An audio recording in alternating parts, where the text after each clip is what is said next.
Today's topic is support vector machines or SVM.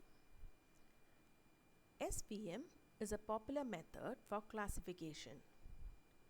It can be used for regression, prediction, etc. It is a kind of supervised learning method.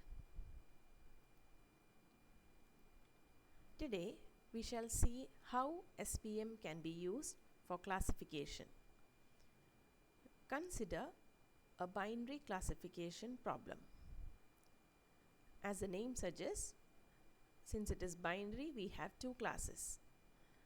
So given the data set, we got to classify the elements of the data set as belonging to either one of these two classes. So here, as shown in the figure, we have two attributes, temperature and humidity. Based on this, we have two sets of classes, class 1 and class 2. Now, a classification problem will try to identify that decision boundary or maybe a straight line that will separate the two classes. If we are able to write the equation of the straight line, using this straight line, we'll be able to distinguish between the two classes. So as shown towards the right, we have identified a straight line that separates the two classes. Now, there can be any number of such lines that will separate the two classes. And here we'll be considering a linear support vector machine. Linear in the sense it uses a straight line to separate the two classes. Okay. Now, since we are considering a two-dimensional data, we can separate the classes using a straight line. Now, if we consider a higher dimensional data, maybe a three-dimensional data, we have to separate the points in the three-dimensional space using a 2D plane. And if we can think of higher dimensional data, we got to separate the data points using a hyperplane. So ideally, support vector machine uses linear or non-linear mapping to transform the original training data into a higher dimension. Okay, that is, it searches for an optimal separating hyperplane or an optimal decision boundary that separates one class from the other. Now,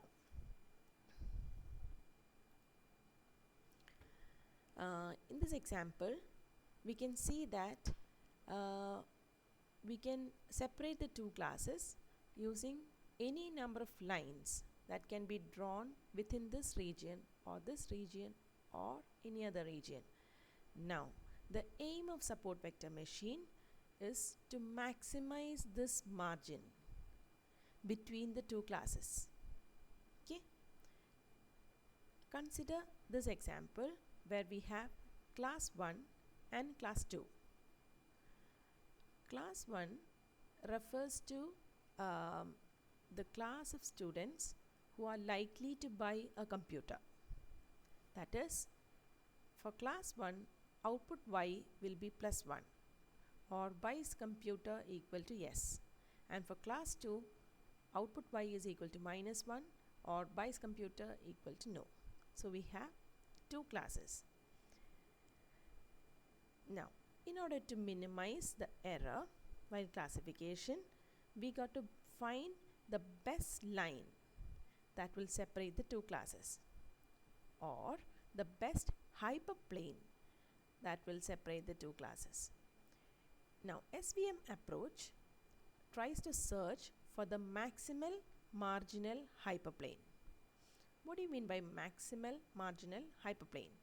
We expect the hyperplane with the largest margin to be more accurate at classifying the two classes. So, if we take the first case, where we have a small margin. And what is margin? Margin refers to distance between the points and the dividing line. Okay, so distance between the points and the dividing line refers to the margin. Here we have a large margin, whereas here we have a very small margin. We expect that hyperplane with a larger margin to be more accurate while doing classification. Okay, so we say that SVM searches for the hyperplane with the largest margin, or the maximum marginal hyperplane will be used. Now, for a separating hyperplane, maximal separating hyperplane, we may have, if it is a straight line, it may be of the form wx plus b equal to 0. Or we can take the equation for straight line, y is equal to mx plus c. So here we'll be using wx plus b equal to 0, where w refers to the weight vector, x is the input vector, b is a small bias which we are adding to the network. Okay, and what will be the final equation? It will be small w0 plus w1x1 plus w2x2 equal to 0. This is what we get when we consider a linear separating line or a linear SVM. So any point that lies above the separating line hyperplane should satisfy the equation w0 plus w1x1 plus w2x2 is greater than 0, and any point that lies below the separating hyperplane should satisfy the equation w0 plus w1x1 plus w2x2 is less than 0, and the equation of the hyperplane will be w0 plus w1x1 plus w2x2 is equal to 0. Okay, now these weights w0, w1, w2 can be adjusted so that the hyperplane defines the sides of the margin. Okay, now we have the concept of support vectors. Support vectors are points that lie closest to both classes. So here we have the support vectors. Okay, here we have 1, 2, 3, 4, 5, 6 support vectors. That is points that belong to each class which lie all along the margin are called support vectors. Now next is a problem that will illustrate the concept of support vectors. Now so far we have seen the case where the data are linearly separable. That is, we can separate the two classes using a straight line. Now we can have cases where the data may not be linearly separable, or they may be linearly inseparable. For that we may have to go for non-linear kernels. Instead of using a linear SVM, we have to use a non-linear SVM, such as a Gaussian kernel, Gaussian radial basis function kernel, polynomial kernel of higher degree, sigmoid kernel, etc. Thank you.